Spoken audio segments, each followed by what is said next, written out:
If you are visiting us from out of town with your school, welcome to the Coastal Bend.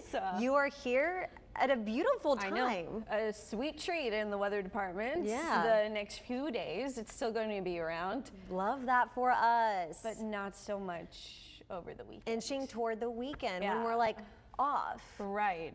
It's unfortunate, but it's not horrible. It's just more humidity and more clouds and a very, very tiny chance for some rain. Okay. So we could use more rain. We definitely to help could fill up our lakes back up. But not a lot of that is in the forecast, at least not for us. Right now, high pressure is our friend. That's what's giving us that sweet treat of a forecast and keeping us with that drier air coming in around. So high pressure air rotates around that in a clockwise fashion. And that sends down that drier continental air down the plains, and we are loving it down here. Now, there is going to be a shift. We'll talk about that in just a second, but for now, look at these temperatures. We're already in the 60s now at 10:17 p.m. We're falling into the 50s there for George West. So some 40s are going to be possible once again overnight. In Corpus Christi, we'll get pretty close. We'll be back in the low 50s tonight, but we are going to see our southeast winds returning. In fact, right now, we've got a southerly wind at 5 miles per hour. So those southerly winds heat our temperatures up and bring our humidity back up as well. Lows across the region will likely be back in the 40s for George West, Beeville, Refugio, possibly Mathis and Sinton. Corpus Christi, I think we'll make it down to 52. We'll be right around 60 degrees there at the beach. So the sweater weather is going to continue for tomorrow morning, maybe Friday morning, but then our humidity pumps our lows back up. So when I say sweater weather, that's really just early in the morning. You may want a light jacket, and then it's a dress and layers kind of forecast because our high tomorrow is going to be back in the upper 80s. So I do expect us to be about 5, maybe 10 degrees warmer than we were today.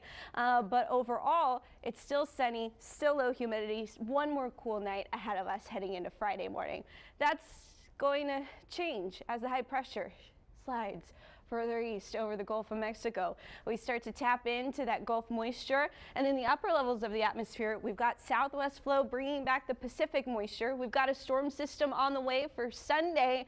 That increases our chance for rain. However, this cold front's not going to make it this far south. It's going to lift back north and stall across North Texas, keeping them with a better chance for some rain and some storms, especially Monday night. This is paused at eclipse time. You see clouds across the board. Now, a lot of these clouds likely going to be high cirrus clouds coming out of the southwest and ahead of our next cold front. It's going to make it through by the middle of next week.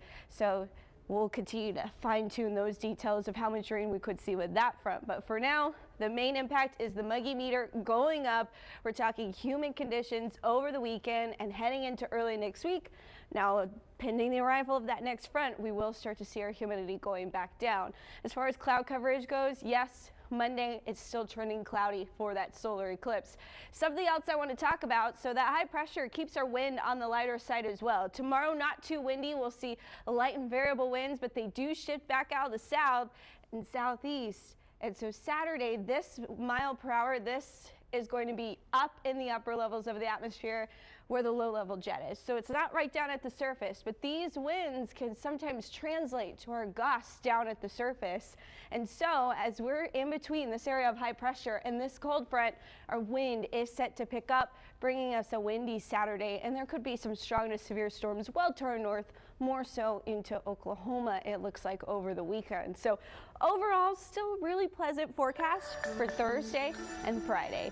But then the humidity starts to creep in. We turn muggy. Those wind gusts at least 36 miles per hour, but we could see some gusts closer to 40 depending on how strong that low level jet gets on our Saturday. Solar eclipse, we're ranging 92% to 94% of totality. So we won't be totality here in the Coastal Bend. Don't forget that.